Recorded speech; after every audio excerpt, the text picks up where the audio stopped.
Bonsoir à tous et soyez les bienvenus dans ce journal. Ce soir, la rédaction accueille Quentin Cède, secrétaire général de la CGT Éducation à Mayotte. Bonsoir. Bonsoir. Alors on va parler avec vous de ce communiqué dont vous vous êtes fendu, en tout cas votre syndicat, concernant l'éducation ici à Mayotte. On parlera notamment de ces conditions de travail que vous jugez déplorables. On en parle tout à l'heure avec vous. Avec nous également sur le plateau Pierre Bellucci. Bonsoir Pierre. Bonsoir Amina, bonsoir à tous. La saison des pluies débute avec elle les premiers drames. Un décès ce matin, un jeune enfant de 5 ans a perdu la vie. On en parlera, c'était du côté de la commune de Koungou. Vous nous en direz davantage tout à l'heure Pierre. Mais d'abord, voici les titres de ce mercredi 11 janvier. La précarité a été à l'origine d'un nouveau drame ce matin. Un enfant de 5 ans a perdu la vie suite à l'effondrement d'un banga dans le village de Majikavo. En cause, la pluie qui a provoqué un glissement de terrain dans une zone où les habitations précaires sont légion. Dans l'après-midi, une réunion de crise a été organisée à la mairie de Koungou afin de trouver des solutions d'urgence face à un problème devenu mortel. La gauche en ordre de bataille. Les 22 et 29 janvier prochains se tiendront les primaires citoyennes pour la toute première fois sur le département. À cette occasion, la fédération locale du Parti socialiste a tenu une conférence de presse pour présenter l'organisation de ce scrutin. 7 candidats sont en lice pour briguer l'investiture socialiste lors des prochaines élections présidentielles. L'Association des déficients sensoriels de Mayotte a récemment mis en place un dispositif permettant à des jeunes porteurs de déficience sensorielle d'accéder à une formation. Celle-ci comporte une remise à niveau et des stages en entreprise afin de permettre à des individus entre 16 et 26 ans de se rapprocher de l'emploi.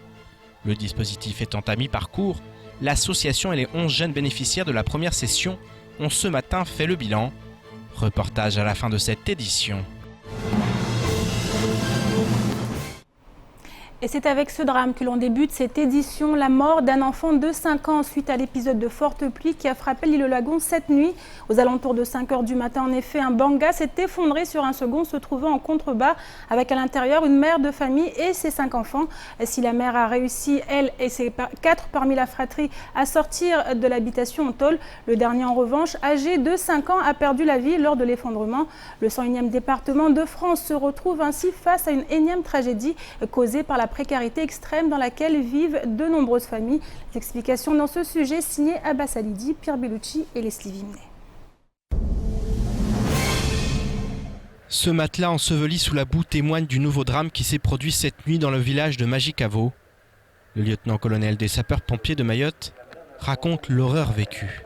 Donc les sapeurs-pompiers sont intervenus ce matin aux alentours de 6 h sur une demande de secours concernant une coulée de boue ayant emporté un banga qui hébergeait une famille d'une maman et de 5 enfants.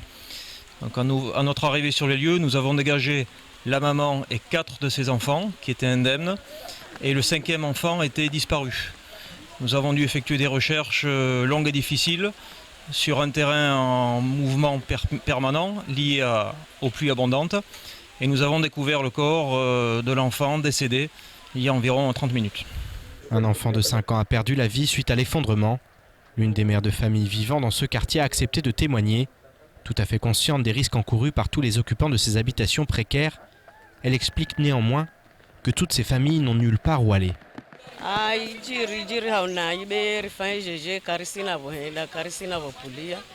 Abo hifom rende awahemwa banga mwava hano akensi mduka tojuo kavala atoja ya ngamie na uwana mdu asiono kamdu asikensa heshi na ulezi be zijiri rifayejeshi risiri antro be rifayenti nino karisina shua karisina bohendra ariso angalia mwava hanu karito para mwava hanu bandari ritengele be karisona tenara kensi ho. La saison des pluies vient tout juste de débuter et la précarité a déjà fait sa première victime, âgée de tout juste 5 ans. Et suite à ce drame, le maire de Koungou a décidé d'organiser une réunion d'urgence aux alentours de 16 h cet après-midi, en présence des représentants de la gendarmerie, de la préfecture ou encore de la DL. Il aura été question de réfléchir aux mesures d'urgence à adopter afin d'éviter que ce genre de drame ne se multiplie avec la saison des pluies qui débute. Je vous propose d'écouter le responsable du pôle moyen et ressources à la mairie de Koungou au micro de Pierre Bellucci. D'abord, je commencerai par présenter mes condoléances à la famille, parce que c'est un drame qui peut toucher tout le monde en ce moment. Mais nous avons aussi réagi très très vite. Le maire a invité les services de l'État, la DEAL, son chef de cabinet, les gendarmes, ils étaient là.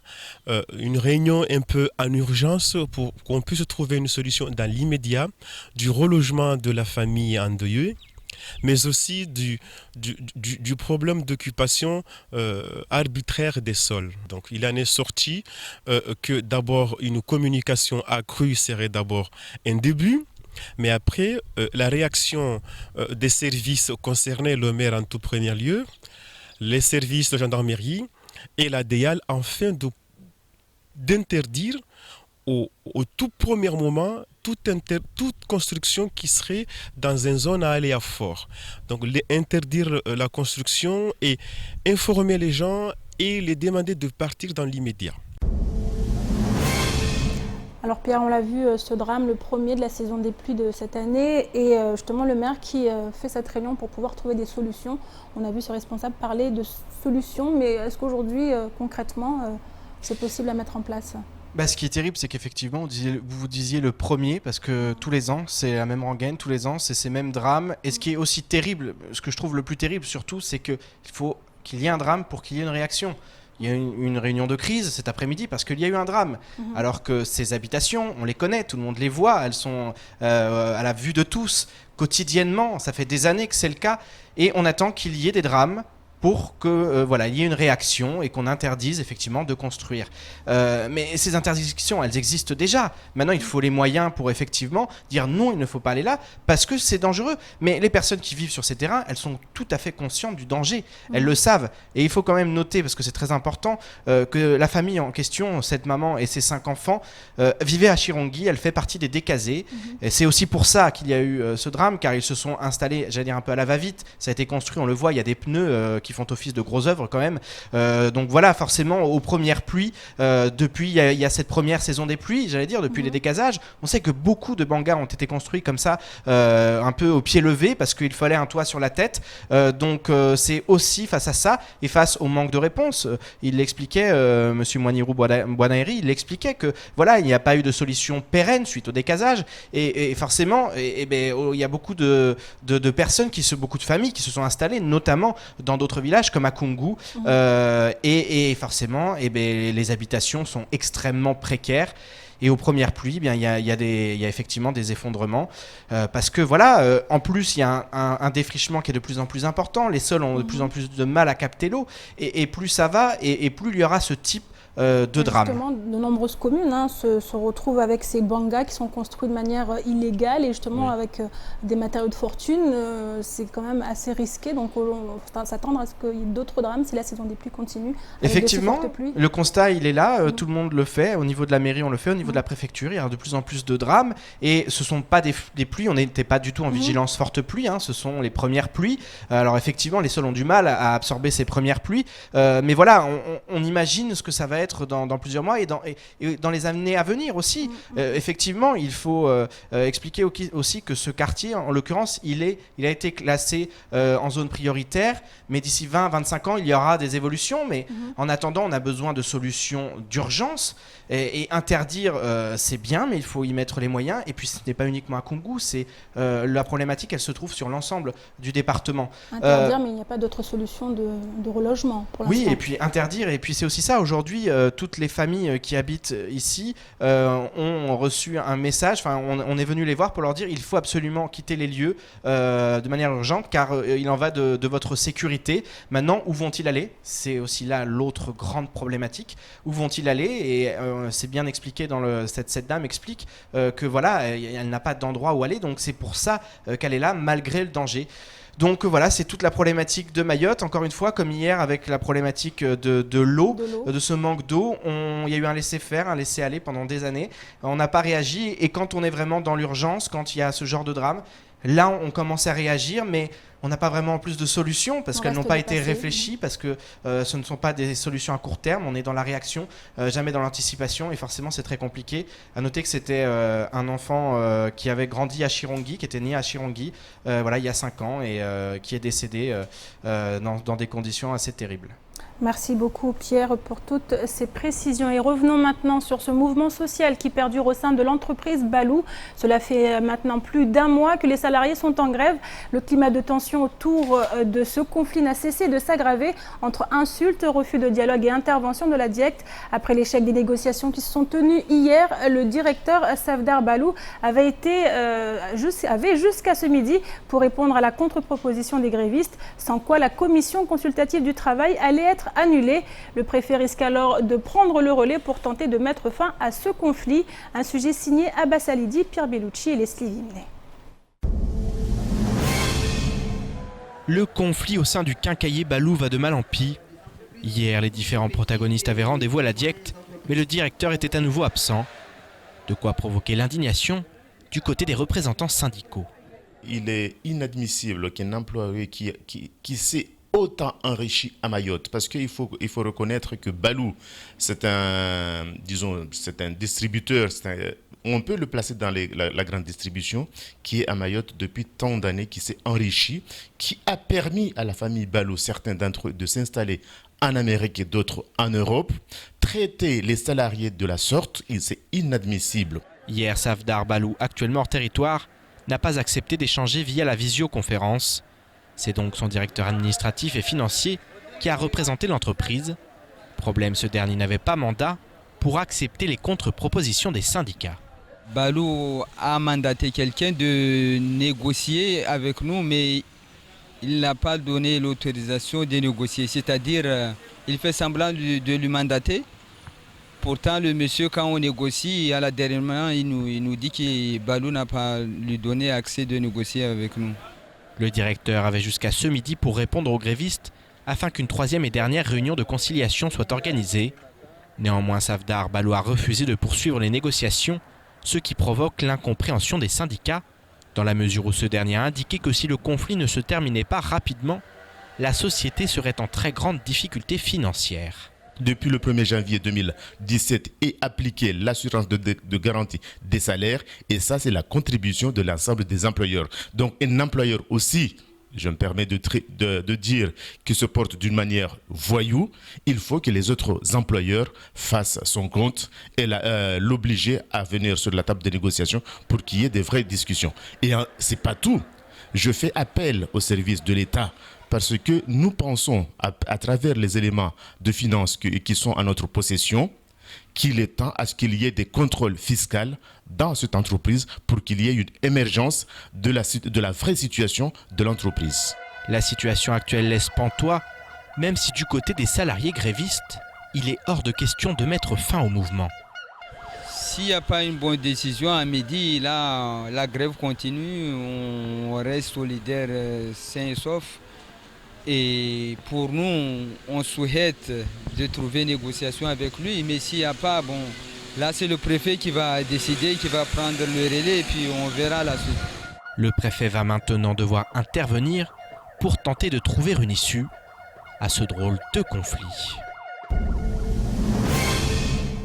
Et à noter que du côté de la compagnie Air Austral, les négociations qui se sont tenues ce matin ont permis la signature d'un protocole. Les personnels navigants commerciaux devraient ainsi reprendre le travail dès demain matin. Et dans le chapitre politique maintenant, à 102 jours du premier tour de l'élection présidentielle, la gauche est à la recherche du candidat idéal. Après le renoncement de François Hollande, de nouvelles primaires citoyennes se dérouleront les 22 et 29 janvier prochains dans toute la France.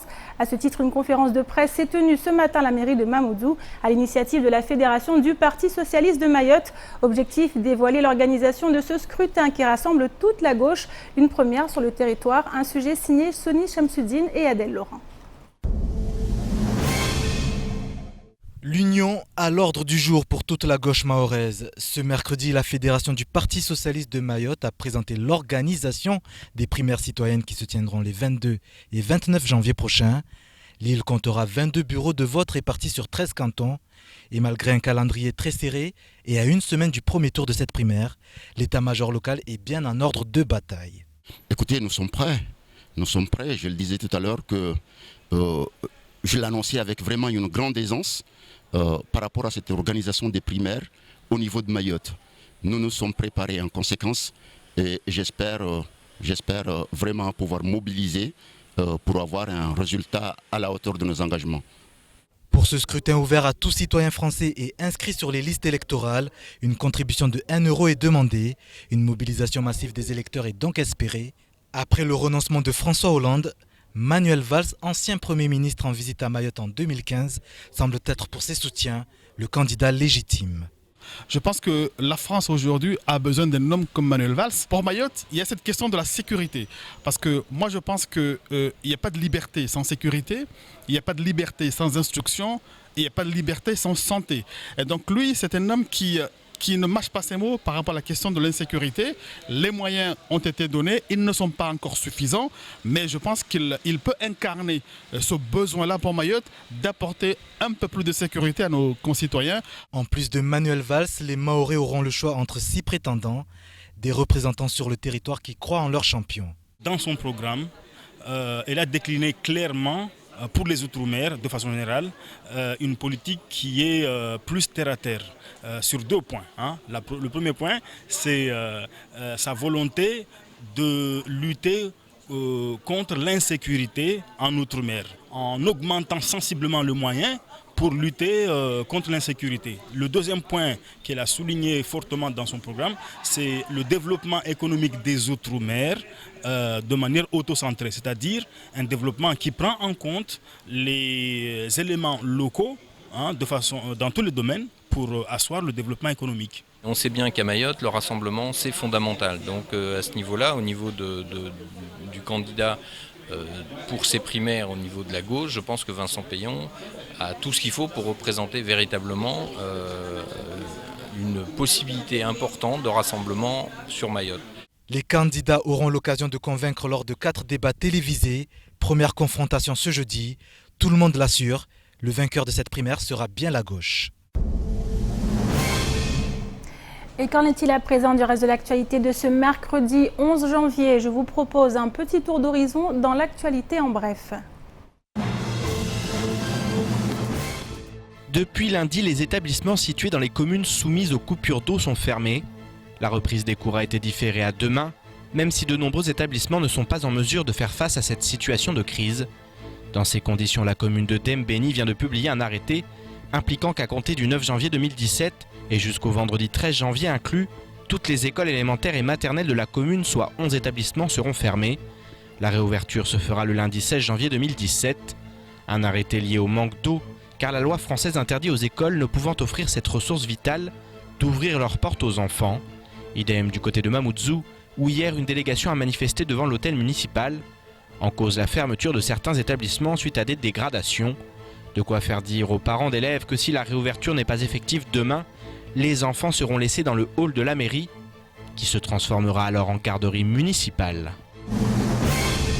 La compagnie aérienne Interil Air l'attendait avec impatience. Depuis l'acquisition de son nouvel Airbus A320, elle était privée de licence d'exploitation par l'aviation civile française et ne pouvait ainsi poser son appareil à Mayotte et à La Réunion. Les choses sont en train de rentrer dans l'ordre puisque les vols en direction de l'île Bourbon devraient être possibles à partir du 23 janvier, tandis que pour Mayotte, l'affaire est en grande partie réglée. Selon le directeur général de l'aviation civile aux Comores, il y a eu, je cite, des erreurs qui ont été commises de part et d'autre. La compagnie Interil a vendu des billets sans avoir eu des autorisations et sans avoir validé des programmes de vol. Maintenant, on a pris des dispositions pour que la compagnie puisse assurer ses vols sereinement. Néanmoins, tout n'est pas encore réglé, car alors que la 320 devait se poser à l'aéroport Pierrefonds de Saint-Pierre, c'est finalement à Saint-Denis de la Réunion que la compagnie risque d'obtenir le droit d'opérer. En clair, les choses sont encore loin d'être simples pour la compagnie comorienne, qui, selon les autorités, aurait mis la charrue avant les bœufs. La capitale de l'Union des Comores vit actuellement sous haute tension. Depuis dimanche, de nombreux bangas situés le long de la rue de la Corniche, tout près de la côte, ont été détruits dans le cadre d'une vaste opération visant à redonner à Moroni une image plus digne. Dès le lendemain, les agents municipaux ont poursuivi leur opération, détruisant cette fois des bangas abritant des commerces. Des heurts ont alors éclaté entre jeunes et policiers, dans un pays où le taux de chômage ne cesse de battre des records. La situation s'est finalement apaisée hier dans la journée, le ministre de l'Intérieur de l'Union des Comores ayant proposé un terrain pour que les commerçants puissent continuer leur activité. Quoi qu'il en soit, les tensions, notamment communautaires, sont de plus en plus présentes au sein du pays voisin, qui depuis l'élection de son nouveau président Azali Assoumani, semble plus divisé que jamais. Et je donne la parole maintenant à notre invité Quentin Cède, secrétaire général CGT Éducation à Mayotte. Alors on l'a dit tout à l'heure, vous vous êtes fondu d'un communiqué pour pointer du doigt les conditions de travail ici en matière d'éducation à Mayotte. Alors on parle de conditions de travail matérielles déplorables. On reviendra également sur tout ce qui concerne les dotations personnelles. Alors premier point que vous souhaiteriez évoquer. Oui, d'abord, merci de m'avoir invité par rapport à ce communiqué. Nous, on a fait ce communiqué parce qu'on voulait vraiment porter à la connaissance de la population les conditions de travail des professeurs, mais des personnels en général, et puis surtout des élèves dans les établissements scolaires de Mayotte. On constate depuis plusieurs années une véritable dégradation, aussi bien au niveau matériel, c'est-à-dire des bâtiments qui sont de plus en plus vétustes, et puis des dotations insuffisantes, des climatiseurs qui sont en panne, qui ne sont pas réparés, donc des conditions de travail de plus en plus difficiles. Et puis, chacun le sait, un manque cruel en termes de restauration, donc de la chaleur, du bruit, donc des établissements surpeuplés qui provoquent évidemment des violences et puis de l'échec scolaire. Mais ce sont des conditions, comme vous dites, déplorables, mais qui ne datent pas d'aujourd'hui. Non, qui ne datent pas d'aujourd'hui, mais malheureusement ça se dégrade parce que les établissements sont de plus en plus surpeuplés. Je vais vous donner un chiffre. Vous savez qu'en métropole, un collège moyen, c'est 450 élèves à peu près. À Mayotte, un collège moyen, c'est 1400 élèves. Voilà, je pense que le chiffre est éloquent. Un collège de 1400 élèves en métropole, ça n'existe pas. Alors que réclamez-vous très exactement? Alors nous, on réclame des moyens, évidemment, pour que les établissements soient davantage dotés, qu'ils aient davantage de moyens pour travailler, au niveau pédagogique aussi également, et puis évidemment un plan de construction pluriannuel de construction scolaire qui soit cohérent. Actuellement, on construit à peu près, un établissement tous les 3 ou 4 ans à Mayotte. Il faudrait en fait 3 ou 4 établissements par an si on veut rattraper le retard. Alors de votre côté, pour vous, qui en est responsable? C'est l'État, tout simplement. Ce sont les pouvoirs publics qui n'ont pas anticipé l'explosion démographique de Mayotte et qui n'ont pas mis en œuvre suffisamment de moyens pour régler la situation. Vous savez, je crois que pour développer un territoire, il faut d'abord en passer par une éducation qui soit de qualité. Lorsqu'on construit une maison, on s'assure d'abord que les fondations soient solides. Eh bien, l'éducation, ce sont les fondations de la société. Alors en matière d'attractivité également, vous trouvez que les choses ne sont pas faites correctement? Bien, en matière d'attractivité, évidemment, on a un gros souci puisque les enseignants titulaires deviennent de moins en moins. On le voit bien, il y a quelques années, lorsqu'on faisait l'accueil des nouveaux arrivants, dans le second degré, on avait environ 500 collègues qui arrivaient tous les ans. Cette année, on était 200 à Msangabitch. Donc voilà, le chiffre là encore est éloquent. Et la situation va se dégrader, c'est évident. On a fait des pointages par rapport au mouvement des enseignants actuellement. On pense qu'il va y avoir probablement peut-être 2 fois plus de départs que d'arrivées. Donc la situation va continuer à se dégrader. Ce qui veut dire que l'année prochaine, très certainement, on va avoir dans les établissements du second degré un taux de contractuels, d'agents non titulaires qui va dépasser les 50%. Et vous parlez aussi de cette formation? Oui, parce que ces non titulaires, il faut aussi les accompagner dans l'entrée dans le métier. Les formations sont inexistantes ou trop peu nombreuses et évidemment ça pose problème parce que ces collègues non titulaires, il faut aussi les accompagner et leur donner des perspectives en termes de titularisation. Et à ce niveau-là, on est loin du compte là aussi. Alors vous avez déjà une instance avec le vice-rectorat pour en parler? Non, pour l'instant on n'a pas eu d'instance. Par contre, il y a des choses intéressantes qui ont été dites sur Mayotte en particulier, mais sur l'éducation en général lors du comité technique ministériel du 16 décembre dernier. Voilà, j'ai ici un document, je ne sais pas si on voit à la caméra, qui a donc été publié. C'est pas un document de la CGT Éducation, c'est un document du ministère qui donne un certain nombre de chiffres très intéressants, des chiffres officiels. Donc moi par exemple, je prends cette carte là qui nous montre la dotation en personnel enseignant dans le second degré en métropole, enfin en France en général. Et on voit bien qu'il y a deux départements qui sont en rouge. C'est la Guyane, qui est souvent comparée avec Mayotte, et puis Mayotte. Voilà, la Guyane a un écart de dotation constaté de 2,53% par rapport à la moyenne métropolitaine en nombre d'enseignants, par rapport au nombre d'élèves bien entendu. Mayotte, l'écart est de 24%. C'est juste incroyable. Alors maintenant que vous avez pointé du doigt toutes ces choses, que comptez-vous faire? Eh bien, écoutez, je pense que l'important d'abord, c'est que la population, les habitants de Mayotte prennent conscience de ça, qu'il y a véritable besoin d'avoir des mesures concrètes et urgentes pour améliorer la situation. Et puis, nous, on est un petit peu surpris aussi du silence des politiques de Mayotte, qui ne prennent pas souvent la parole sur ce sujet et qui ne montent pas suffisamment au créneau. Je pense que si on veut régler les problèmes économiques et sociaux de Mayotte, en général, je ne veux pas pointer du doigt qui que ce soit, si on veut régler les problèmes économiques et sociaux de Mayotte, il faut mettre le paquet sur l'éducation. La solution, c'est l'éducation. Merci beaucoup en tout cas, Quentin Cède. Je rappelle que vous êtes le secrétaire général CGT Éducation à Mayotte. Merci en tout cas d'être venu sur notre plateau. Et on termine cette édition avec ce dispositif destiné aux jeunes porteurs de déficience sensorielle âgés de 16 à 26 ans en vue de les rapprocher de l'emploi. Mis en place dans le cadre du projet cofinancé par le Fonds social européen et intitulé Dispositif préparatoire à l'accès à l'emploi des jeunes. Il s'agit ici de permettre au public visé de se mettre à niveau dans les cours de base et d'effectuer des stages en entreprise. Le Fonds européen cofinance ce projet à hauteur de 80%, ce qui équivaut à 240 000 €, le reste étant à la charge de l'ASDM. Au total, 24 jeunes seront ainsi accompagnés et ce sur 18 mois. Bilan d'étape cet après-midi avec l'ASDM. Les précisions avec Adèle Laurent. 9 mois de formation avec une remise à niveau et des stages en entreprise. C'est le dispositif qu'a mis en place l'ADSM pour les jeunes de 16 à 26 ans porteurs d'un handicap sensoriel. La première session s'est clôturée le 31 octobre dernier et pour la directrice de l'ADSM, le bilan est positif. Avant de mettre en place ce dispositif, aucun des jeunes qu'on accompagnait n'avait un projet professionnel. Aujourd'hui, on a 11 jeunes qui savent ce qu'ils veulent, qui ont un projet professionnel, avec qui on a construit un parcours pour pouvoir aboutir à ce projet-là. Donc pour nous, c'est déjà une réussite. Néanmoins, les jeunes déficients sensoriels rencontrent toujours des difficultés, notamment liées à la communication. En effet, les traducteurs ne sont pas toujours auprès d'eux durant leur stage, ce qui pose souvent des difficultés de compréhension avec leur employeur. Farida Mouhamadi, qui souhaiterait travailler dans l'hôtellerie, a rencontré cette difficulté durant ses stages. Elle et son interface, Swafia Mouravili, nous en disent plus. Donc au niveau de la communication, c'était un peu difficile. J'essayais de communiquer avec le directeur, mais parfois c'était difficile. Donc je ne comprenais pas, on passait par les mimes, mais là ça allait mieux. Donc j'ai quand même remarqué qu'on m'aidait un petit peu. On m'aidait, on m'expliquait ce que je devais faire avec des mimes, avec des gestes, et du coup ça m'aidait à comprendre. Informatique, entretien d'espaces verts, agent d'entretien de locaux, infographie, garde d'enfants, secrétariat ou encore accueil. Les projets professionnels des 11 jeunes ayant clôturé la première session du dispositif sont divers et variés. Et avant d'effectuer leur stage, les participants au projet ont suivi une remise à niveau, comme nous l'explique Fadel Ibrahim Issoufi, accompagné de son interface, Émilie Chevalier. Ça lui a permis d'apprendre le français, le mathématique, la DSM, avec la DSM, essayer d'apprendre pour avoir un meilleur niveau. Oui, il pense que c'est un bon levier pour son avenir. En effet, sur l'île, les personnes porteuses de handicap doivent souvent quitter les bancs de l'école très tôt, faute de scolarisation adaptée à leur handicap, ce qui constitue un frein pour leur insertion professionnelle.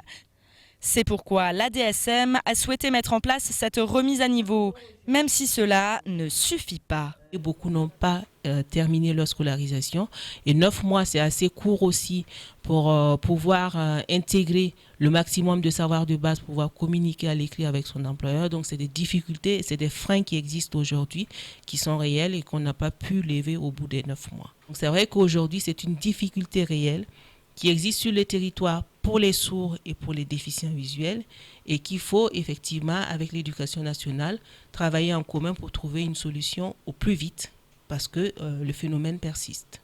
La deuxième session de ce dispositif, débutée le 1er décembre dernier, accueille pour le moment 7 jeunes.